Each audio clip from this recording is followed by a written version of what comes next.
తెలంగాణ కాంగ్రెస్లో కీలక పరిణామాలు చోటు చేసుకుంటున్నాయి. ప్రజాభవన్లో డిప్యూటీ సీఎం భట్టి విక్రమార్కతో పలువురు కీలక నేతలు సమావేశమయ్యారు. మంత్రి కొండా సురేఖపై చర్యలు ఉంటాయనే ప్రచారం నేపథ్యంలో కొండా మురళి భట్టితో భేటీ కావడం ప్రాధాన్యత సంతరించుకుంది. ఎమ్మెల్యే కోమటిరెడ్డి రాజగోపాల్ రెడ్డి కూడా భట్టిని కలిశారు. రాజగోపాల్ రెడ్డికి కాంగ్రెస్ నోటీసులు ఇస్తుందనే చర్చ జరుగుతున్న సమయంలో ఈ సమావేశం ఆసక్తికరంగా మారింది. మంత్రి ఉత్తమ్ కుమార్ రెడ్డి కూడా సమావేశానికి హాజరయ్యారు. కీలక నేతలంతా ప్రజాభవన్కు చేరుకోవడంతో కాంగ్రెస్లో ఏం జరుగుతుందన్న ఉత్కంఠ నెలకొంది. సుస్మిత వ్యాఖ్యలు ఆమె వ్యక్తిగతమని కొండా మురళి అన్నారు. సుస్మిత వ్యాఖ్యలతో తమకు సంబంధం ఏంటంటూ ప్రశ్నించిన కొండా మురళి తన బిడ్డకు స్వతంత్రంగా మాట్లాడే హక్కు ఉందన్నారు. తాము కాంగ్రెస్ పార్టీని విడిచి వెళ్లే ప్రసక్తే లేదని, గాంధీ కుటుంబంపై పూర్తి నమ్మకం ఉందని అన్నారు.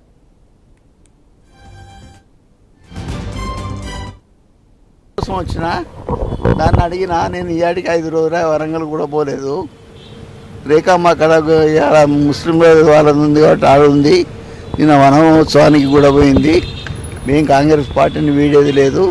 సోనియా గాంధీ మీద, రాహుల్ గాంధీ గారి మీద, ప్రియాంక గాంధీ మీద సంపూర్ణ విశ్వాసం ఉంది. మీరేం దీన్ని ఆతృతగా తీసుకోవద్దు. నిన్ననేం లేదు, నిన్న ఏం లేదు. బాగున్నాం అన్న అంటే బాగున్నాం అనుకున్నాం, మాట్లాడినాం, వచ్చినాం అంతే. ఏం దాన్ని డిస్కషన్ నేను చేయలేదు, దానికి నాకు సంబంధం లేదు. ఇష్యూ 35 సంవత్సరాలు ఉన్నాయి దానికి. ఇలా దాని బిడ్డకు 15 సంవత్సరాలు ఉన్నాయి. వాళ్ళ ఇష్యూ.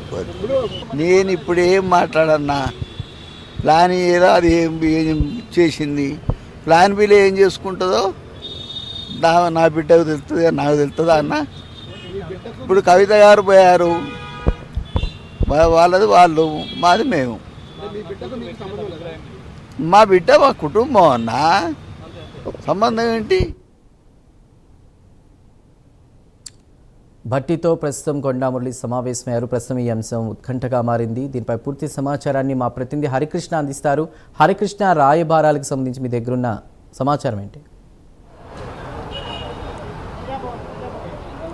Thank you Chandu. గత కొద్ది రోజులుగా కాంగ్రెస్ పార్టీలో జరుగుతున్న పరిణామాల దృష్ట్యా నేపథ్యంలో క్రమశిక్షణ కమిటీ నిన్న ఈ యొక్క నివేదిక పీసీసీకి అందజేయడం జరిగింది. పీసీసీ మెయిల్ ద్వారా ఏఐసీసీ రాష్ట్ర వ్యవహారాల ఇన్ఛార్జ్ మీనాక్షి నటరాజన్కి పంపిన నేపథ్యం అయితే ఉంది. అయితే ప్రధానంగా ఈ యొక్క నివేదికకు సంబంధించి మంత్రి కొండా సురేఖపై చర్యలు తీసుకోవాలంటూ కూడా పేర్కొనడం జరిగింది. అంతేకాకుండా చిన్నారెడ్డి పైన కూడా ఒక చర్యలు తీసుకోవాలంటూ కూడా పేర్కొనడం జరిగింది.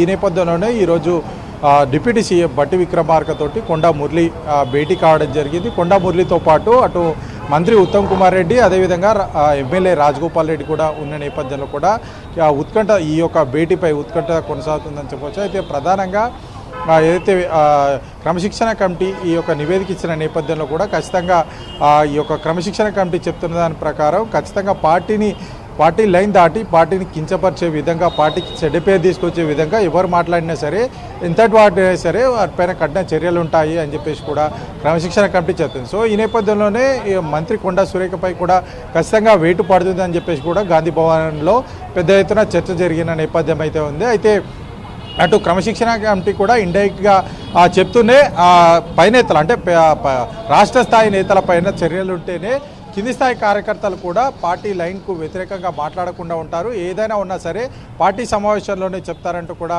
ఖచ్చితంగా. సో అందుకోసం ఖచ్చితంగా ఈ యొక్క చర్య ఖచ్చితంగా పార్టీకి వ్యతిరేకంగా ఎవరైతే మాట్లాడతారో వారికి ఒక చెంపపెట్టుగా ఉండబోతుందంటూ కూడా క్రమశిక్షణ కమిటీ చెప్పిన నేపథ్యం ఉంది. సో ఈ నేపథ్యంలోనే మంత్రి కొండా సురేఖ పైన ఖచ్చితంగా వేటు పడుతుందంటూ కూడా అంతా భావిస్తున్న నేపథ్యం అయితే ఉంది. సో ఈ భావిస్తున్న నేపథ్యంలో డిప్యూటీ సీఎం భట్టి విక్రమార్కతో కొండా మురళి భేటీ అయ్యారు. భేటీ అయిన తర్వాత బయటకు వచ్చే క్రమంలో కూడా మాట్లాడుతూ అటు కొండా సురేఖ ఏదైతే వివరణ ఇచ్చిందో అదేవిధంగా కొండా మురళి కూడా చెప్తూ కూడా ఈ యొక్క నా కూతురు చేసిన వివాదాస్పద వ్యాఖ్యలకు మాకు ఎట్లాంటి సంబంధం లేదు, నేను కాంగ్రెస్ పార్టీని కొనసాగుతాను, రాహుల్ గాంధీని ప్రధానమంత్రిని చేయడం మా లక్ష్యం అంటూ కూడా కొండా మురళి చెప్పిన నేపథ్యం అవుతుంది. ఆ కూతురికి స్వతంత్ర భావాలు ఉంటాయి, ఆ కూతురు మాట్లాడే హక్కు ఉంటుంది. సో అందుకోసం ఆ నేపథ్యంలోనే ఆమె మాట్లాడిందంటూ కూడా అంతా కూడా చెప్తున్న పరిస్థితి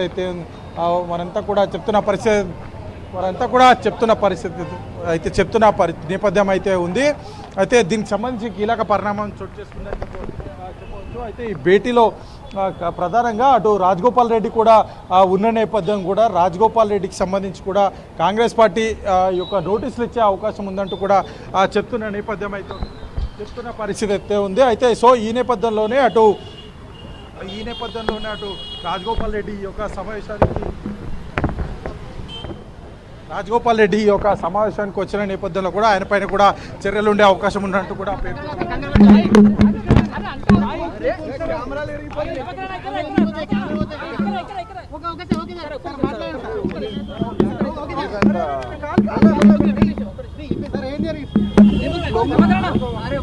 మీకు ఏం కావాలి చెప్తున్నా. క్రమశిక్షణ చర్యలు తీసుకోవాలని చాలా మంది ఎమ్మెల్యేలు డిమాండ్ చేస్తున్నారు. షోకాస్ నోటీసులు ఇవ్వాలని డిమాండ్ చేస్తున్నారు. దానికి మీ ఆన్సర్ ఏంటి? ఏం మాట్లాడుతున్నా? అసలు మా సబ్జెక్టే నాది నేనే లేదు, ఇప్పుడు ఇప్పుడు లేదు. మీకు ఏం కావాలి?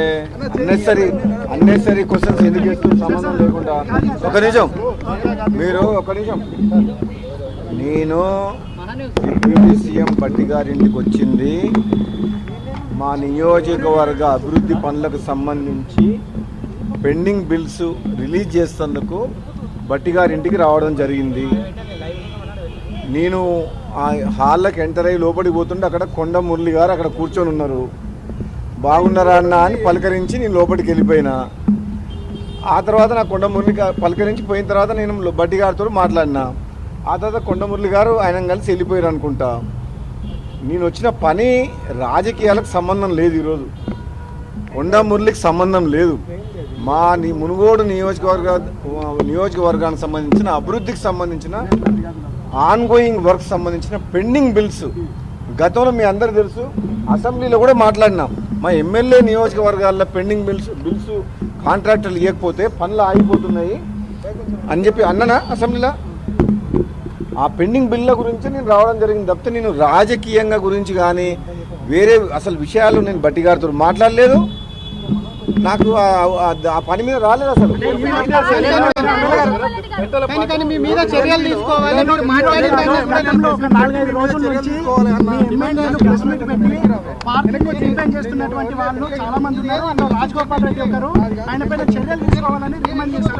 ఏ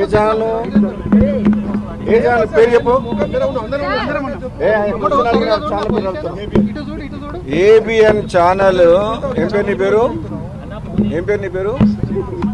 ఏబిఎన్ ఛానల్ కొంచెం ఉల్టా సీదా కథనాలు పెడుతుంది. కొంచెం కొండా సురేఖను, కొండా సుష్మితని, రాజగోపాల్ రెడ్డిని కలిపి కూడా మీరు ఒక స్టోరీ ప్లే చేసిండ్రు.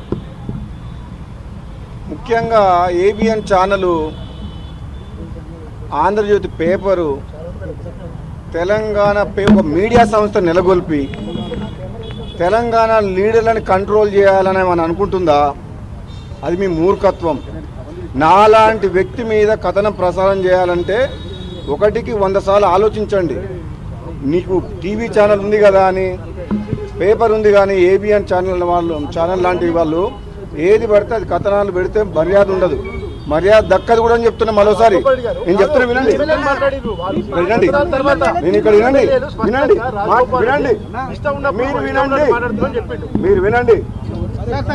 ఏబిఎన్ ఛానల్ వాళ్ళు ప్రచారం చేసిన కథనం విన్నా.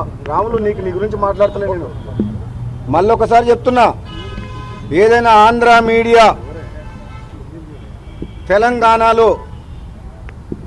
తెలంగాణలో నాలాంటి లీడర్లని వాళ్ళ మీడియా ద్వారా కంట్రోల్ చేయాలని వాళ్ళకు అనుకూలంగా కథనాలు చెప్పి ఒక బలమైన నిజాయితీ పరులైన తెలంగాణ ఉద్యమకారులను, కాంగ్రెస్ పార్టీ లీడర్లను ఇట్లా కంట్రోల్ చేయాలని వాళ్ళకు అనుకున్న వ్యక్తుల్ని ప్రమోట్ చేసి ఈ ప్రభుత్వంలో వాళ్ళకు బెనిఫిట్ అయ్యే విధంగా ఒక కీలక పాత్ర పోషించి ప్రభుత్వం వెనక నుంచి నడిపేయాలని కలలు కంటుండ్రేమో.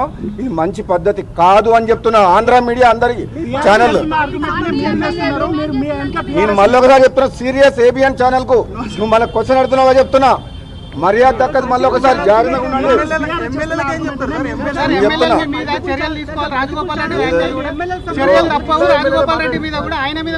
నేను ఒక విషయం మళ్ళీసారి చెప్తున్నా. నేను ఎక్కడ కూడా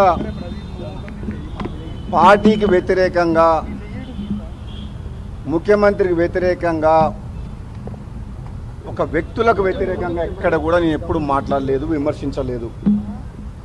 కొన్ని సందర్భాల్లో నిజమైన కాంగ్రెస్ పార్టీ కార్యకర్తలకు అక్కడక్కడ ఎన్నికలప్పుడు వచ్చిన ఇతర పార్టీ నుంచి వచ్చిన వాళ్ళకు టికెట్లు ఇవ్వడం వల్ల గెలిచిన తర్వాత వాళ్ళు నిజమైన కార్యకర్తలకు నిజమైన కాంగ్రెస్ పార్టీ